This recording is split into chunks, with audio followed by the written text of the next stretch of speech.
2 more sleeps until draft night. Round number 1. Then we got 2 and 3 Friday. And then on Saturday, you round out the draft. And it's been a while since the 49ers have had a first round pick, which brings a lot of excitement. I got to tell you, wasn't a lot of mock drafts around when the 49ers were drafting in round 3. But this year, everybody's excited that they've got their picks back finally. So we're going to talk about what they're going to do in the draft versus what they should do. We're going to make some bold predictions. But first, we're going to start with, is Brandon Aiyuk going to be on this roster when the draft is over? And we're going to talk about the John Lynch press conference. We're going to do all of that plus more next.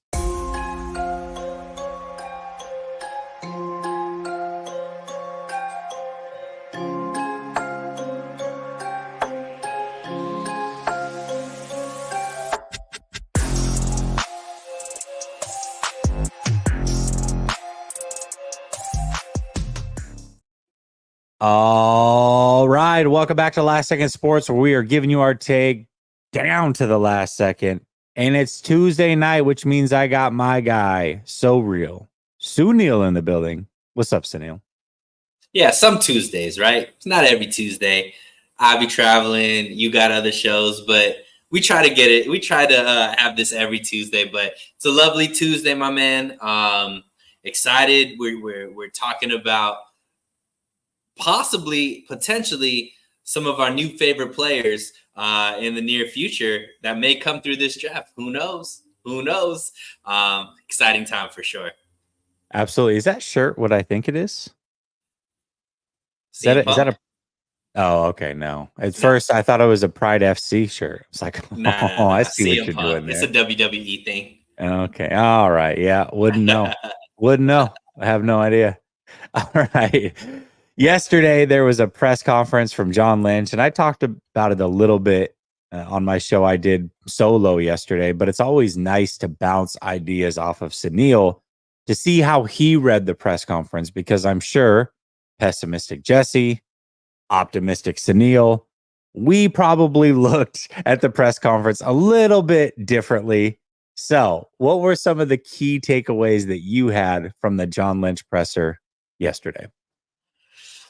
The first thing is they need to get a pea popping guard for Shanahan, because the way he was popping his peas with that mic was insane. No Diddy for anybody. But anyways, yeah, overall, I thought, John Lynch is John Lynch, right? It's going to be very tempered. It's going to be very thoughtful, in the sense like he's going to stick to whatever the narrative he has decided he wants out there. And that's kind of what I saw for the most part. However, I do think there was some things that could potentially, if you read between the lines, give some insight into potentially what they're doing. Obviously, them having 22 first round grades, if that holds pat, them at 31, that means that potentially there's some movement with that pick. The way that they graded players overall, I think it was interesting for them to talk about how they had, 80 some odd players that they thought potentially could be drafted this year, have a draft grade that went back into NIL.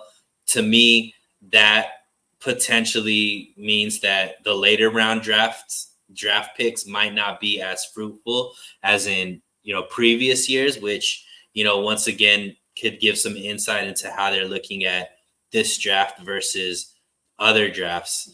But overall, I look at it as far as, at the end of the day, it seemed like he wanted to make sure that his team got appreciation, and, all the scouts, coaches, so on and so forth, they are at least speaking about it as if they're focused on best player available versus, needing a certain need. But I think maybe this is what you're going to look at as far as, hey, this is the negative, but him saying that there wasn't a lot of needs on this team.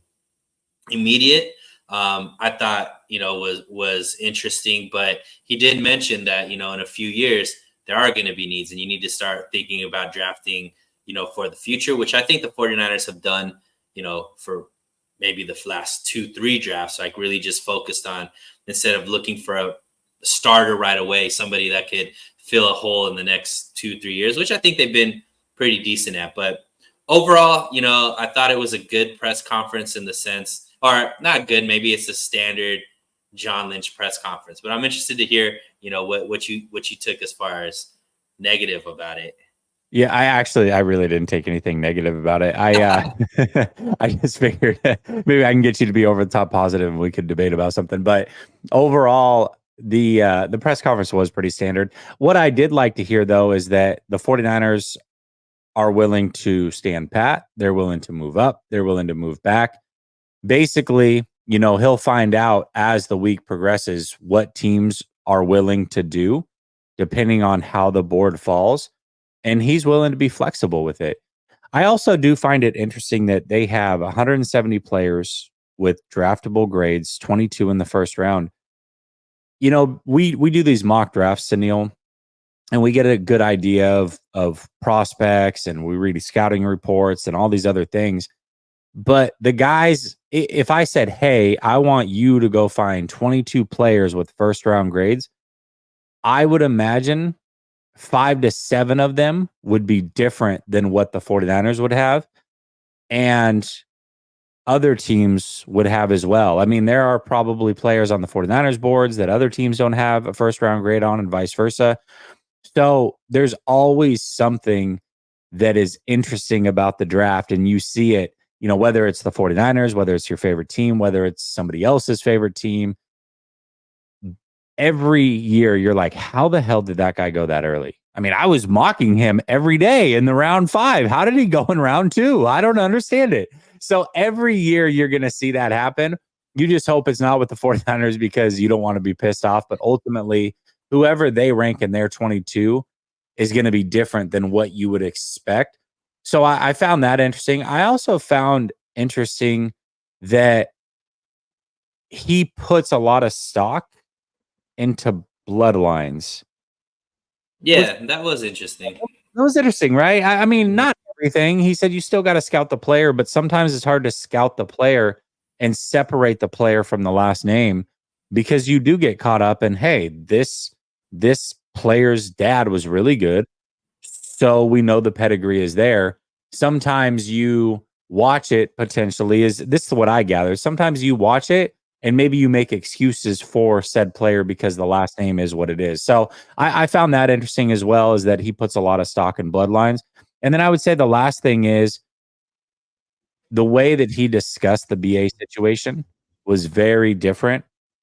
It was actually similar to the way that he discussed the Buckner situation and different than how he discussed the Bosa situation, which does tell me the door is open for BA to potentially be traded. We're going to talk here in a minute what our prediction is on whether he will or won't be, but I think the door is at least open. And I don't know if I don't know how much it's open, but they're open for business, certainly, if the right trade comes along, is the way that I read the situation. Yeah, I mean, and ultimately, I think that's the position they need to have, at least in the media, right? Because are you going to sit here and say if the Chargers, let's say, are willing to offer the 5th pick in the draft and Marvin Harrison Jr. is there, like, that you get a guy who's supposedly maybe could be an all-timer for, you got to be open. At least it sticks with the motto being flexible. Now, is that there? I don't know. From everything that we're reading, and I'm sure you'll get into it right now, the 49ers aren't going to sell low on Aiyuk, right? So, but yeah, I mean, I think that ultimately you have to always look for every opportunity to make your team better. And if they believe that there's a move that they can make, which, Aiyuk can bring back something that's going to make the team better, you have to be open to that. Now, I think that from everything I'm reading, from everything Lynch was saying, it doesn't seem like there is a move out there that's better than Ayuk being on your team. Yeah, I mean, at least not yet. I mean, you know, you never know how the draft falls. Like, let's say, I don't know, we'll just hypothetically throw out pick 22. I don't even know who has pick 22, but let's say that's like the floor. They want pick 22, and if they can get there or higher, they're good with it, as long as certain players are available, what have you.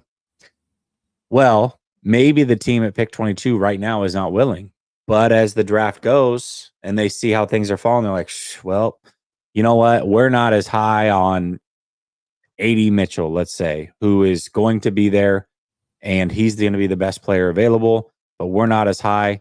You know what? We're going to pick up the phone. We're going to call the 49ers. 49ers have another player that they're high on, they're willing to make the move for, and now all of a sudden you're doing business. So I guess the way that I saw it was, yeah, right now, I agree, probably not, but you just never know how things are going to go and how the draft's going to fall necessarily. Yeah. So I think things could get interesting for sure. And he gave some insight into that. He talked about how early this week is, you know, when somebody asks, is there potential for you to move out of the 31st pick, that sometimes the structure of those calls or those trades are oftentimes discussed early enough on this week so that they potentially know, hey, if none of your guys are there, you know, we want to jump in, or if, you know, if we have a guy there, we want to jump in and this is what we'd be willing to give up type of thing. So, yeah, I mean, I think there's hundreds of scenarios that the 49ers and have right now at play. And I'm sure some of those do include Brandon Ayuk, like he's my favorite player on the team, so I wouldn't want him to go, but I mean, I'm not naive to think that he's untouchable. Did you see that clip floating around? I thought we talked about it a couple weeks ago, but I'll just make sure the Twitter clip floating around of the Cardinals GM during the draft last year. Did you check that out by chance? I don't know which one. I'm not sure, but where it shows him on draft day, like making trades, multiple trades during last year's draft, and just how rapidly it happened. Yeah. I know it's quick. I remember seeing the clip, but I don't know exactly offhand. Yeah, I guess the point is, for anybody that's seen it, if you haven't seen it, I would go check it out. It was actually really cool to be kind of a fly on the wall during those trading moments, but how quickly he moved. It's like, this team's on the clock. They've got 2 minutes.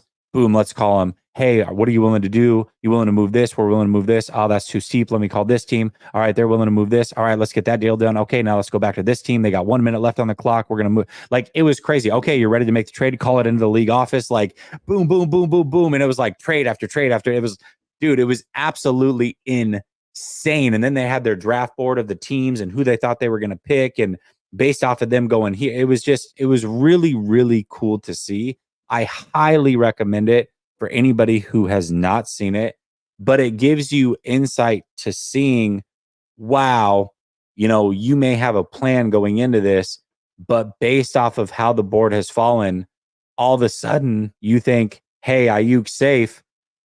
There's 1 minute left on the clock. Steelers are still on the board. And then boom, the trade happens. You just really, truly never know how things are going to go. So anyways, we're going to talk about Ayuk a little bit more in depth in just a second. Let me get to these super chats and then we'll get over there. Brother Bob's going to razz you. He says, Nails, why won't Sunil listen to the Playmakers podcast? He did listen to it last year. I could have sworn we had it as a topic last year. I could be wrong though. Oh, it's that one? Yeah, the one from last year. Yeah. With Brother Bob made it seem like Mike McDaniel was trashing Kyle Shanahan and all that kind of stuff. That's what I'm like. Oh, okay. He's been wanting me to listen to that because he thinks he's been saying Mike McDaniel has brought new stuff about trashing Kyle Shanahan, and I'm like, all right, I just haven't gotten around. But if I've listened to that one, there was nothing in there that was big. Brother Bob's reaching because he wants everybody to agree with him that Kyle Shanahan ain't it. We definitely had this conversation last year, and I was kind of in between. I did err on the side of, hey, there were some interesting things that came out of there from Mike McDaniel specifically, but ultimately, I don't think that there was like anything earth shattering. I guess I don't think there was anything. Don't say that. Brother Bob's gonna get mad at you, man. I don't think. I don't think there was anything more earth-shattering than the articles that Coach and I read like a month and a half ago or whatever. Brother Bob says, just say it. Kyle Levy making Lynch sound foolish. I don't even know what you're talking about. 49ers throwback says, Jesse, I have a feeling the 49ers might draft out. I think he means trade out of the first round to get more picks to draft early in the second. Marco is the best at the mock draft. Yeah, man, I hope so. I hope that's the case. We'll see, though. We'll see. All right, let me switch the topic here. And we're going to talk about Brandon Ayuk and whether we think he's going to be on this roster when the draft ends. But before we do that, I want to read this excerpt from a Mike Silver article. Silver is pretty plugged in, and he doesn't usually talk unless he's got some news. And not only that, he is citing that he has sources in this article. So we know he's heard something. Now, how true it is, that's up to you to believe. I will say this. It's been pretty spot on an awful lot. So here's the full thing. This is Mike Silver talking about the Brandon Ayuk situation. Based on what I'm hearing from knowledgeable sources inside the building, sources, by the way, more than one, inside the building, and from high-ranking personnel executives and coaches around the league, don't rule out a deal that would send Brock Purdy's favorite target to another team. All I know is that as of Monday night, when I posed the question to a 49ers source with direct knowledge of the team's plans, the words I kept hearing were, anything is possible. Earlier, I spoke to another team's general manager who insisted that because the 49ers and Ayuk are far apart on negotiations, which is crazy that they're far apart, by the way. I mean, we pretty much have a floor at this point. Anyways, for a lucrative contract extension, the fifth-year receiver is very much in play. During the first week of April, the 49ers, through a back-channel confidant, reached out to at least one GM to gauge his interest in trading for Ayuk. The GM in question chose not to engage, partly because this is considered a receiver-rich draft. There is a sense among other high-ranking personnel executives around the league that Ayuk, as one such executive put it, is available for the right price. To this point, the 49ers have asked for a 2024 first-round pick. They, quote, want too much, said an executive whose team is in the market for a receiver. However, another team's GM said that he believes the 49ers might ultimately accept a second-round selection. Such a deal might become more enticing to Lynch and head coach Kyle Shanahan if that pick were near the start of the second round and packaged with another selection, say a 2025 third round pick. So now that we've discussed that from Mr. Michael Silver, who seems to be pretty plugged in, is Brandon Ayuk on this team come the end of the draft? What do you think? Yeah, I think he is. And I think the part that we kind of talked about it, or at least I talked about it earlier, saying, you know, you right now is the time where you're looking for ways to make your team better, right? And you can't take, you know, anything off of the board. Right now, you got to see and figure out what exactly is out there. So, you know, Lynch was talking about how, you know, the earlier this week, you're starting to make those calls. You're starting to figure out who's willing to do what, so that you have all that information. And much like you mentioned, because in the moment it's going to happen very, very quick. So you want to know kind of what your options are, what you're basically pitting it against, as far as, is this valuable? Is this what we could get? So on and so forth. But to me, I think that the line that stands out the most is they're asking for too much. And it makes a lot of sense, because who are you building this offense around after 2025 if you get rid of Brandon Ayuk? you have to have a pick that's going to bring in another offensive weapon that's as good or has the potential to be as good as Brandon Ayuk. And those type of weapons aren't coming with a late second round or a mid second round. You know what I mean? It's got to be a first rounder or a high first round pick. I think there's, three really good wide receivers in this draft that everybody's kind of saying, hey, these guys could be the guys. And then everybody else kind of falls into that next category. So to me, when they're saying they're asking for too much, they're like, we got to find his replacement. And I don't think you find that replacement with a second round pick. So I hope it's not a second round pick, because this reminds me a lot of like when Debo was going through these same negotiations, right? We started hearing, 2/3 from Pittsburgh, or the Jets were willing to give a second and everybody was in. The 49ers didn't budge on any of that stuff. And I would think that they value Brandon Ayuk better than Debo. In my estimation, I would think he's younger, more durable, more of a pure wide receiver. Obviously, his connection with Brock Purdy is very, very good. And Kyle Shanahan loves him. He's exactly the type of receiver that the 40 that plays the style of ball that Kyle Shanahan is looking for.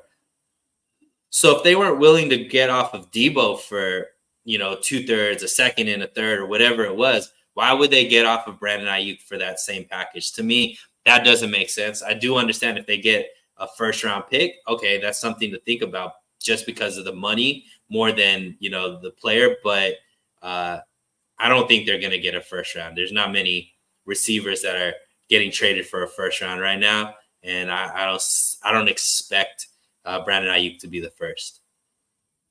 Yeah, it's interesting because I remember when those Debo conversations were happening and everybody's like, well, the Jets it was like the 3rd pick and the 10th pick. They're like, they're not talking the 3rd pick. We're not interested. I'm like, are you high? Like, you really value our players that much where you think any team was going to offer a 3rd pick overall for Debo Samuel? Like, what are you talking about? And then with Brandon Ayuk, it's like, well, it's a first and then some. No, it's not. It's never been a first and then some.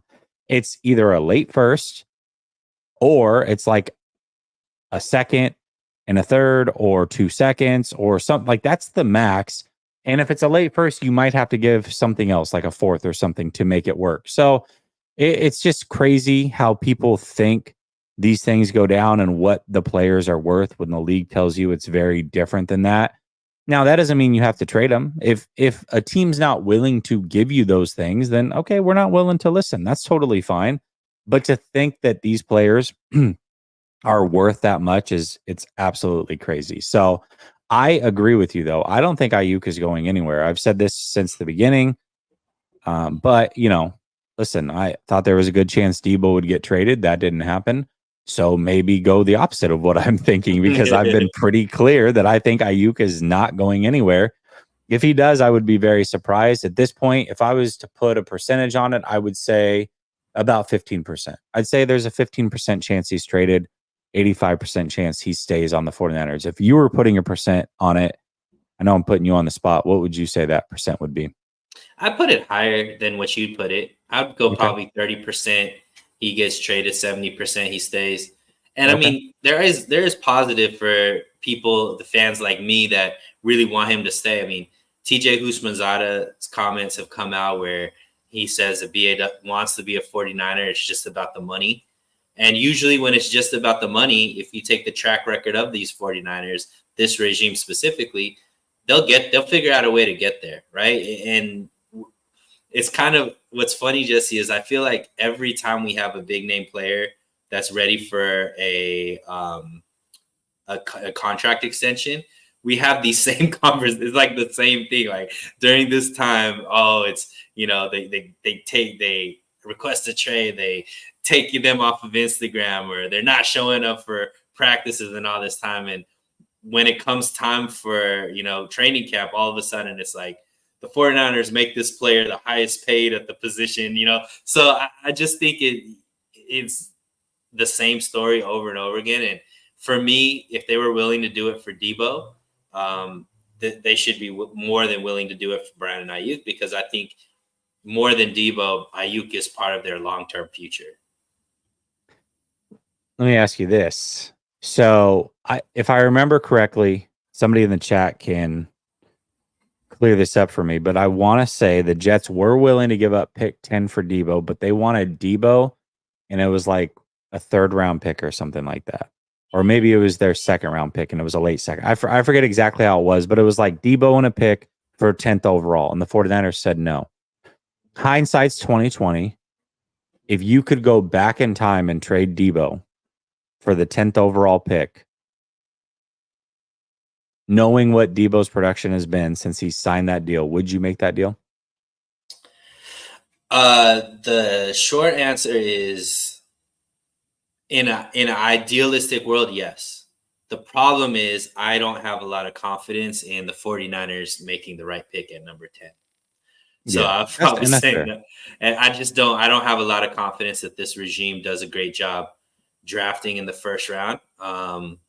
So it could be a wasted pick. I mean, but yeah, if they ended up, I forget who was early in that draft, but I'm sure there was somebody that I don't remember who was there, and it really is kind of irrelevant. But it was just more like, hey, seeing what it is now. Yeah, I think ultimately it would have made the BA decision much easier, right? Yeah. And I don't think it necessarily would have impacted their ability to get back to a Super Bowl. So yeah, I think it would have been no brainer that they do that. And I think it makes this offseason a lot less dramatic. Let's put it that way. Yeah, most certainly. Yeah, the answer is yes. And the answer was yes then. And Debo was my favorite 49er at the time. It is actually probably BA today, but yeah, I would have done it then. I would certainly do it now. So then the follow-up question is, rumors are eventually going to come out what the 49ers were offered, assuming we both agree that he's not going anywhere, that Ayuk's not going anywhere, but eventually we will hear, hey, this is roughly what was offered. Do you think in 2 or 3 years we will be having a similar conversation with BA where we're like, hey, probably should have taken that deal? What do you think? No, I don't think so, because I think the way BA is trending and the intangibles that he has as a wide receiver, if you get Debo off of this team, if you start getting more targets to BA, I think he turns out to be a top 5 receiver in this league. I don't know if I agree on the top 5 thing, but I will say I do agree that they're not going to regret it, because with Debo, we knew that season he had just had was the best season he was going to have in his whole career. It just was. It wasn't going to be duplicated. It wasn't going to be repeated. Everything fell right for him. It was perfect. It was the perfect storm. It was the perfect quarterback, the perfect everything. And he earned it, right? He did all those things. But that was such a hard season to duplicate because it was so elite that you knew his best was behind him. When you pay players, you don't want to pay them for what they've done. You want to pay them for what you're projecting them to do. And they paid him almost expecting seasons at least remotely close to that, and they haven't gotten them. With BA, if I pull up in 10 years his 5 best seasons, I would imagine 3 of those are better than what he's put up already. I think he's got at least 3 seasons better than his best season that he's already put up. So I'm projecting, and I'm okay with paying BA because I think the best is ahead, to where with Debo, we knew the best was behind him. Yeah. And you paid him anyways. And I think that's the difference. I think BA will be a multiple-time All-Pro receiver. Yeah, I think so too. I think at least second team All-Pro. So interesting. Just food for thought. Frank Tom Ocean says, would you rather have Ben Johnson than Kyle Levy? I like Ben Johnson a lot. I really like Ben Johnson a lot. If they were to fire Kyle, I would love to have him. I think pairing Ben Johnson in Buffalo with Josh Allen would be a dream scenario for the Buffalo Bills. But I mean, just in a vacuum, I can't say that for sure. Now, if the question is, hey, You can trade Kyle for a first round pick and then some and get Ben Johnson. Send him over. I'm ready for it. But just, hey, we're going to get rid of Kyle and bring in Ben. I can't say that. I think that's a bit, that's forecasting way too much. And I have no idea what it would be like with him as a head coach. Ricky Williams says trade Ayuk, get a T and Tackle trade probably. up. Oh, get a tackle and then trade up and get a wide receiver. Yeah. I mean, it all just depends on what those picks are that you can get. You know what I mean? We have this thought of like, okay, yeah, you get that first round pick, you take a tackle, and then you get a third round pick too, and you package that with your 31, and then you trade up again. It's like you're not going to get all that. So that's not going to happen. Brother Bob says, correction, you mean you don't have confidence in Kyle Levy. This was 5 minutes ago, so I don't know. Oh, he's talking about when you said you don't have confidence in the 49ers to make the right pick at 10. Yeah. He's saying you don't have confidence in Kyle to make that pick. Yes. What's up, Yes? He says pay BA in his prime. I agree with you. And I think they'll eventually get it done. I really do. Okay. Next topic. There's dreams versus reality, Sunil. Yep. What?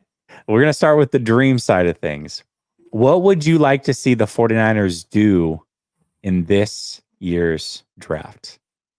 And you can go anywhere with this. You can go, hey, I want them to trade this player. I want them to trade back. I want them to take said player or this position. What would you like to see them do? Ideally.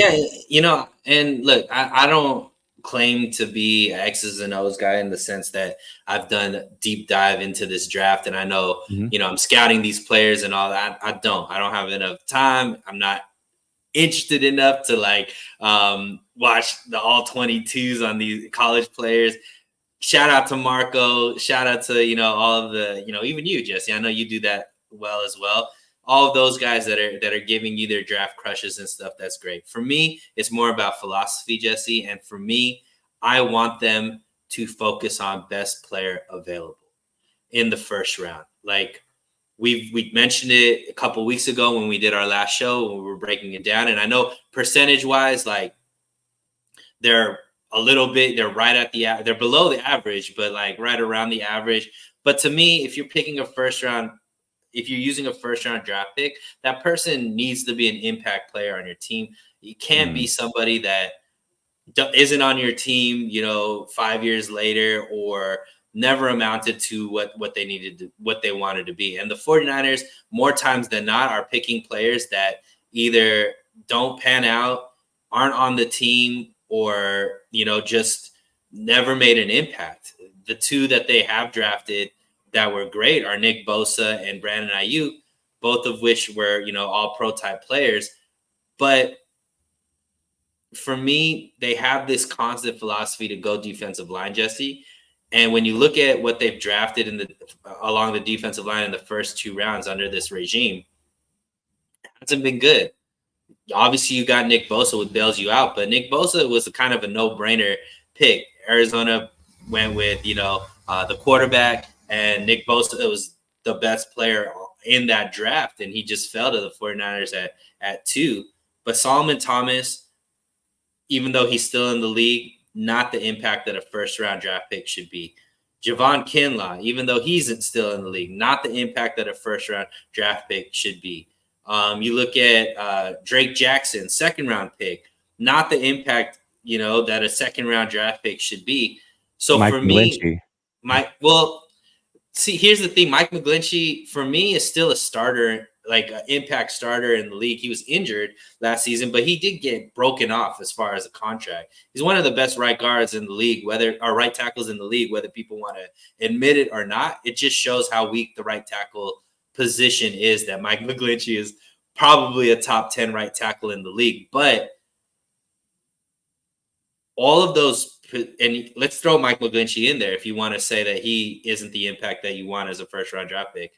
All of those were reaches in my estimation, that they were going best player available at a position of need versus just best talent there, best player there, regardless if you have that position filled, regardless of, what the case may be. And if that guy, if they're not ready to take that best player available, trade out.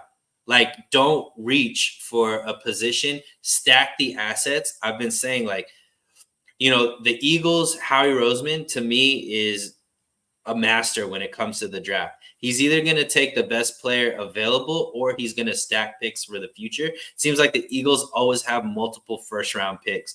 And I think that the 49ers need to start playing that game where it is like, hey, if you don't have the guy, either get better picks in this draft or stack up future picks, because now that's their main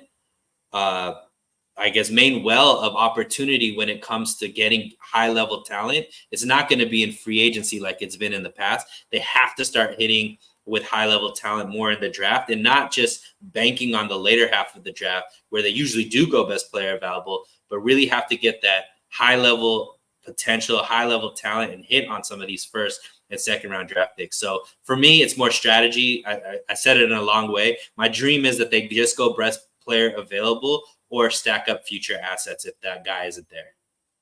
I want to stick with something you said towards the tail end. You talked about accumulating future picks as well, and you would be okay with that. I agree with that. I think this year's draft and next year's draft are extremely important. If the 49ers, John Lynch talked about sometimes you're drafting players for future needs as well, which is fine.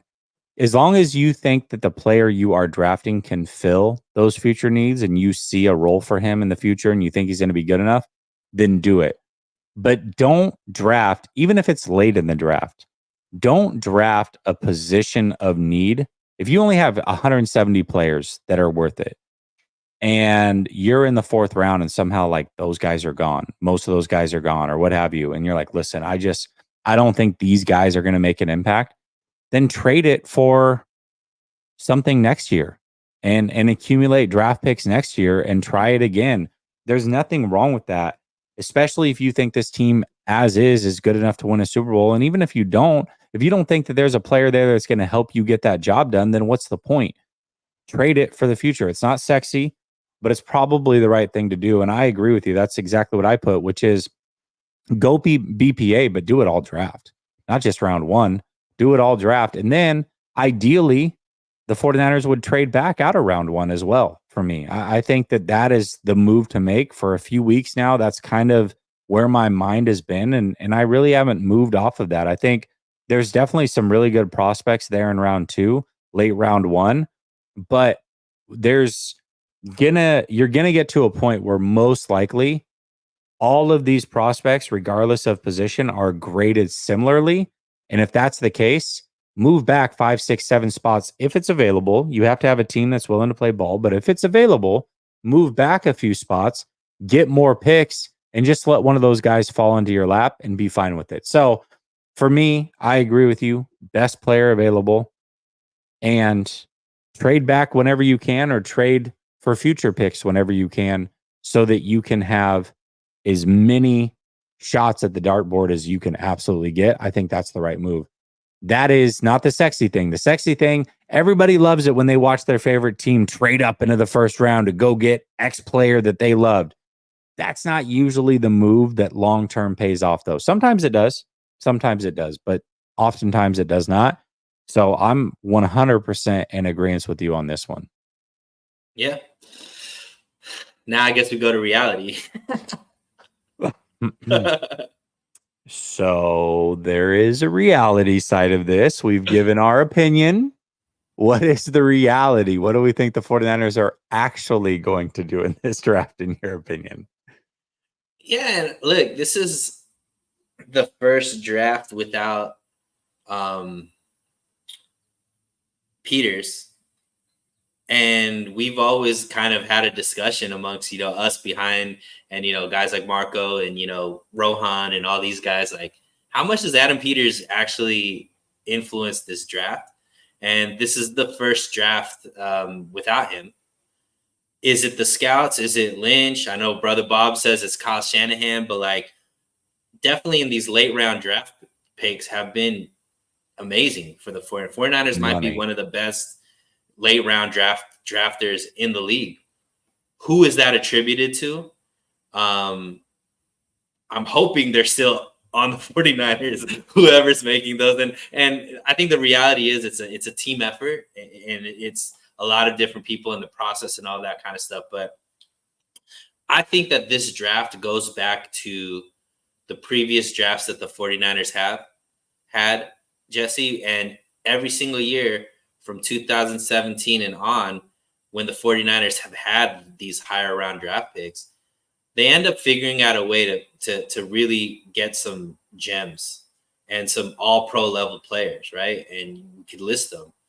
I think that the 49ers go back to that, man. We have last year's draft was rough because you don't have a first and second round pick. And, it's tough because you have to average it out over the whole draft. And if you're only focusing on later round picks, you probably aren't able to cross all your T's and dot all your I's. But I think that the last few drafts, most people would say haven't been the best for the 49ers. These last two drafts also haven't had those high round picks. I think now that they have a full stable of picks, I think that the reality is the 49ers are going to end up with some really good players that maybe not make an impact this year, Jesse, but could give us some flexibility with some of these big decisions that the 49ers have to make in these next few off seasons, with the cap being the way that it is. So reality is I do think that the 49ers are going to have a solid draft now that they have first, second, and all those picks. Yeah, I was just looking at like the opposite. I'm just going to be super pessimistic, and hopefully I can talk them out of if I put it out into the ether, maybe I can talk it out of existence. But, I said the 49ers should trade back and go BPA. The reality is the 49ers will probably trade up and then they'll probably draft a player that nobody likes. It's like, dude, really? That's the guy that you drafted? A lot of people are talking about how Rosengarten might be the pick at 31. And I think Rosengarten's a fine prospect. I just would hate it at 31, So there's certain players that you're totally okay with if you said, hey, they traded back and got him at 36. All right, I'm good with that. But if you stand pat and take him at 31, it's like, dude, come on. So I don't know what that player is. Especially if you trade back and you get a future first, right? So you have two first round, something like that would be really, really nice. Yeah. And I think us as a fan base need to understand that as well and be okay with that. Like a win could be a first round next year. You know what I mean? And having, picking 2 second rounds this year, like it might not be sexy, but it's putting you in a position to really strike when the iron's hot and take advantage of having a really well-built roster right now and still having the weapons you need as far as assets to potentially make some quick replacements with first round picks. Like to me, that would be ideal, Jesse, is they trade out of the first round because from everything I've seen, 31, there isn't necessarily something sexy there that I feel like is at 31 unless somebody drops, right? But I would want them to trade out, have 2 second round picks and get a future first. That would be ideal for me. So we go into next year with 2 first round picks and still get to pick 2 second round talents, I think would be a win for the 49ers. Oh, I would be all for it. I saw that Marco had put in here that he would do a like the 49ers will probably take a tight end, a 6th round tight end in round 3 type of thing. So that'd be great. Tom coming in. Makeup pick. Yeah. Tom coming in and says no one gives a future first for 31 in this draft. Maybe, but I think that there is a small possibility for that. Like, let's say somebody has a late second, okay, and they want to get back up into the first. You could trade that late second for the first this year, ask for like a third next year, and maybe your first next year. I think that's totally possible because it's not likely. I'm not saying it's likely, but the math adds up because future picks are always worth 1 round later. So a first round next year is technically worth equivalent to a round 2 pick this year. So if I'm taking pick, I don't know, 60 for pick 31, well, I should probably be getting another second round pick to make that work, right? Well, next year's first technically is that second round pick. Now, next year it's a first round pick, but this year it's technically a second round pick. So it's just the way that it works. Not likely, but I can see a scenario actually where that could happen. I definitely could see that scenario. All right, let's talk about some bold predictions in this draft for the San Francisco 49ers. You know, it's interesting because when you sent me this topic, I was like, man, bold predictions are tough. You gave me some ideas. I have a lot of like interesting bold predictions for the draft as a whole, but I didn't have a ton for the 49ers, and I don't know that mine are that bold, but I do have a couple that I think would be interesting if they did happen. Why don't you give me a bold prediction or two from the San Francisco 49ers in this draft? I have 3. Oh, I said some of them might not be as bold because overachieving. Okay. Yeah, some of them might not be as bold throughout this conversation. I'm like, oh, well, everybody, I guess, is thinking the same stuff. But at the moment, they were bold for me. So my first bold prediction is the 49ers will not make a selection at 31. They're either going to trade up or they're going to trade back. I agree with you. All right. Okay, that's one of mine. All right, I like this. The second bold prediction is right now they have 10 picks. I do not think they select more than 7 players in this draft. Oh, that's actually not a lot. Okay, interesting. Mm-hmm. And the last bold pick is I think the 49ers get back on the horse and they find an all-pro in this draft to add to their roster. I love it. Okay. All right. I like it. We're actually on a similar page here. So the first one I had, I agree with you. Man, the all-pro one, I love that. That is actually a bold prediction because that is not easy to do. The 49ers have kind of made it look easy throughout the years when they've had a full stable of picks, but that is not an easy thing to do. All right. First one I had, I agree with you. I said the 49ers will not stay at 31. So whether they trade up or trade back, hopefully trade back. I think your scenario of 7 picks really kind of lends credence to them trading up, actually, more so than trading back. So maybe not in the first round, but definitely from somewhere. From what Lynch was saying is I don't think they trust the late round draft picks. I think they only have 170 players. They're going to be trading up second round, third round to try to maybe select some players. Okay. All right. I said that they'll make at least 2 trades in this draft. Ooh, okay. So, maybe they trade back kind of like what you talked about, and then they trade back up somewhere else. So I think they're going to make at least 2 trades in this draft. They're not going to stay at 31. And here's the last one. I think they're going to take a wide receiver in round 1 or round 2. Ooh, I like that. And that's regardless of whether BA is on this team or not. And so listen to what I'm saying. I think BA is going to be on this team. Debo is going to be on this team. They're still going to take a wide receiver in round 1 or round 2. Yeah, the Debo replacement plan. Mm-hmm. Exactly. All those assurances Debo got, we're like, oh, by the way, next year we can't give you those same assurances. No, that's true. That's funny. Yeah, you're right, because that article came out today, right? That him and Kittle got the assurance that they're not going to be dealt. That's for this draft. That is not. And nobody thought, by the way, Kittle or Debo were going anywhere this cycle, this offseason.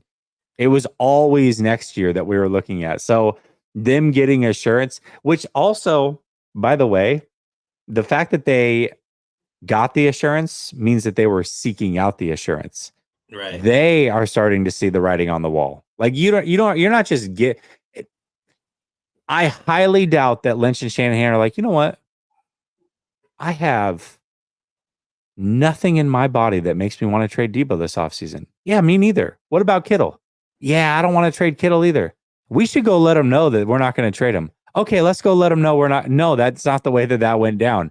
Those players seeked out the 49ers, and it was probably through their agent or what have you, and said, hey, is there any chance that my client's on the move?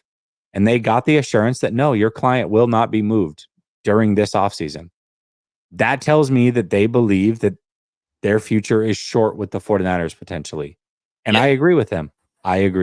So That is an interesting thing. And that kind of, I read that maybe an hour before the show started, but we could have talked about that as well. But that's to me how I read that situation. Now, maybe I quickly read the blurb and there's more detail and I'm wrong, but that's the way that I read that. Is normally a team executive or coaches aren't going to just go to players and willingly offer that. You have to seek out that information. So why are you seeking out that information? Are you worried that you might get traded? Were you worried you might get traded? Yeah, they know. I'd love to hear, I don't know if we have time, but I'd love to hear your overall draft hot takes. Okay. Well, I don't know. It seems like the JJ McCarthy thing is really starting to pick up steam big time. Him as number 2 to him Washington. Is like number 2. I don't buy it at all. I think it's Jaden Daniels. I think it's always been Jaden Daniels. Now we'll see. I think it's close probably between him and May, but I believe that Washington tipped their hand when they brought in Cliff Kingsbury and they brought in Marcus Mariota to be the backup. Tells me that they're probably looking for a certain archetype at quarterback. And I think Jaden Daniels fits that archetype. So I think the pick's going to be Daniels.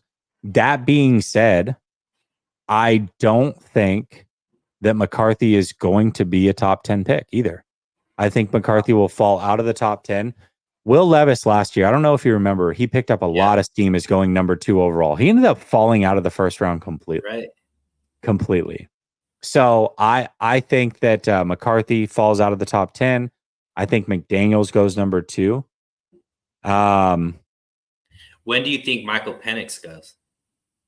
I think Penix goes to Seattle. Ooh, I would hate that. That was another one. So I think Penix goes to Seattle. In the first round? In the first round. Yep. Wow. Yep. I think they might trade back, but I think they'll ultimately take him in the first round. Maybe that's the 49ers trade partner. How crazy would that be? So I think they're going to take him in the first round. And then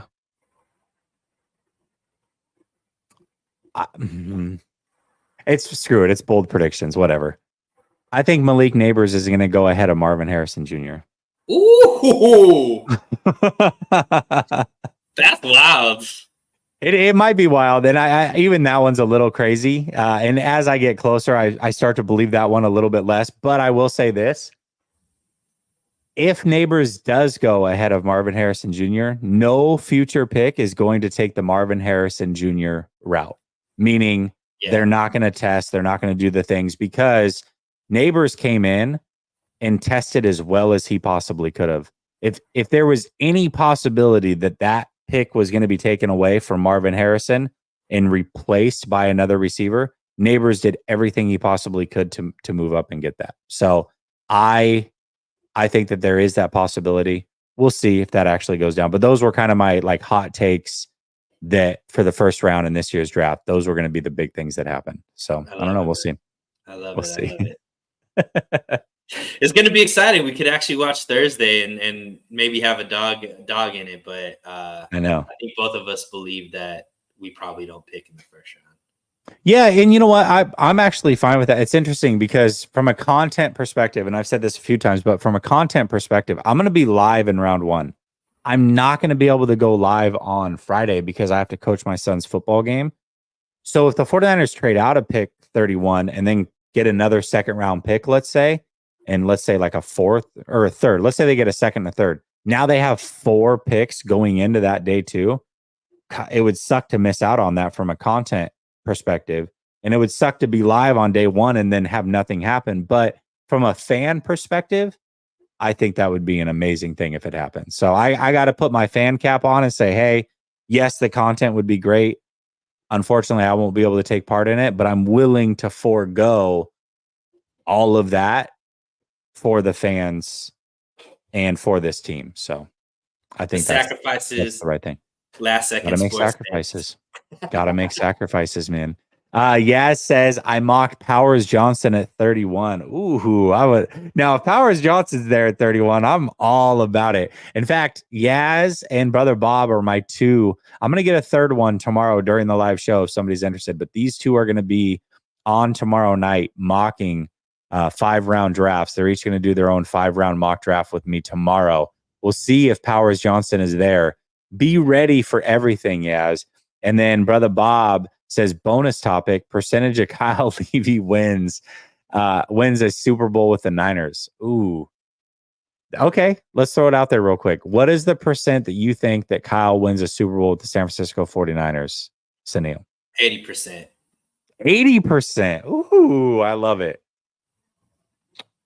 I'll go 36.5% to be specific. You should have just gone 49%. Yeah, exactly. No, I'm around 35%.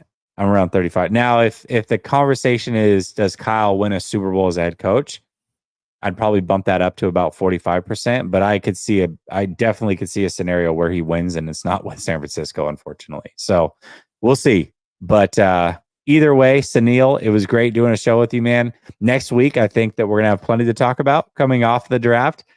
We're going to be able to break down these prospects a little bit more. See, this is where it's interesting. And let me ask you this. You said you don't necessarily geek out prior to the draft and watch all 22 and all that, which is fine. It's a lot of work. I do it to a certain extent, but not like Marco and some of these other guys do. But after the draft and you know who's there, you like to geek out then? Sure. Okay, yeah. I'm watching all the videos after that. For sure. When they're a 49er, I'm researching them as much as possible. But before, it's just there's too many scenarios. For sure. And I'm with you. And that's what makes it interesting. So I think next week we'll have some good topics as far as what we think about the picks, what the scouting reports say and all the opinions. It'll be a lot of fun. Let me make one more bold prediction before you go. Okay, I like it. The 49ers will not draft a Michigan Wolverine this year. Nice. Well done. Well done. They're gonna get like a tackle late from Michigan. That's what's gonna happen. Awesome. They'll probably get the running back in the third round. That's just yeah. Blake Corum, I'm sure. Yeah, great. Just buck all the trends. Yeah, I love it. Unbelievable. All right, man. Appreciate you. Chat, much love. I'll be back tomorrow night with open mic night. Be ready. I'm going to have a third person. We'll take them off the top. So if you want to mock tomorrow night, be ready. I've got Yaz. I've got Brother Bob doing it, and I'll take one more person the night of. So if that's you, be there. Be ready. We'll get you in. All right. Appreciate y'all. Much love. Talk tomorrow. Peace.